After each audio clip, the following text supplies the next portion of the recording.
Well, I mean, it's an extraordinary story. And for a judge to have ruled that you could use the Ukraine family scheme and not be Ukrainian, I mean, it's basic common sense, Mike. It's Yeah. basic common sense.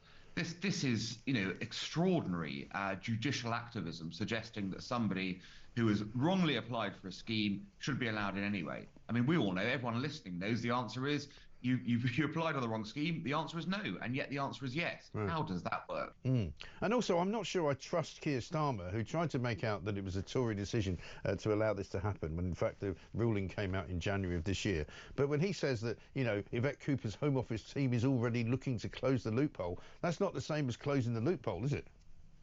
Well, it also doesn't make much sense because the loophole is the European Convention on Human Rights. Yeah.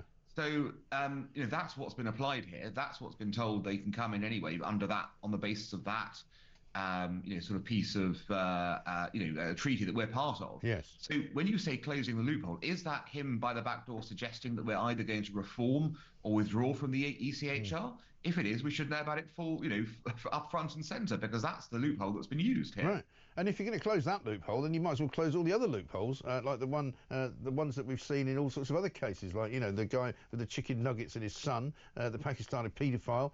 We've got this morning a Nigerian woman who joined a terror group in Nigeria, or in London, which is seen as a terror group in Nigeria, in order to stop herself from being sent home. Yeah, Mike, we've totally lost control of our borders. That much is evident by this. Parliament's will is being ignored. The government, claims it's now got a tough line strategy. If so, it's also being ignored by the courts.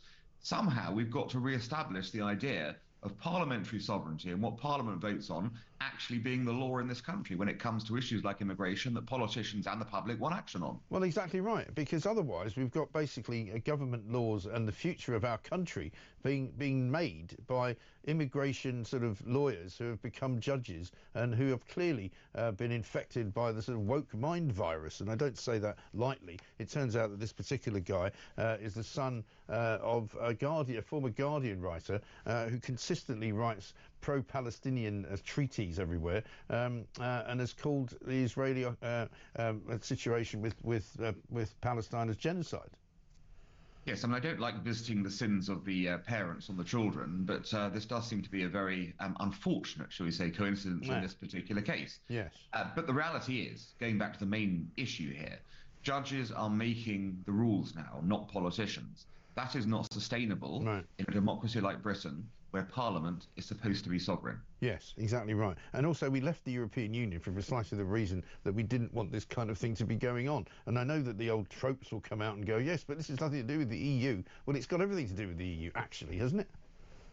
Well, it doesn't actually. I mean, it's a different. No, I know it's a different. Yeah, I know. EU per se. Lots of other countries are part of it as well. It's not simply. I know, I get that, but what I'm saying is that it's everything to do with being part of a sort of what you might call a globalist organisation, which tells you as a sovereign country, supposedly sovereign country, how you're supposed to act. Yeah, and the problem here is, of course, that these things were set up decades ago for very different purposes, and over time, they've overreached in terms of compared to when they were started to what they are now. I mean, the idea that back in the 1950s, European leaders were thinking, oh yes, we'll allow sort of paedophiles to stay in countries because of family life. That just wouldn't have happened, Mike. Come on. No. The idea that was in the mind of leaders who set up the ECHR, it's for the birds. So the reality is, these treaties either have to go back to what they originally intended to be for, or we have to leave from them. That's the only option in today's world, where things have moved on dramatically from the world when they were conceived.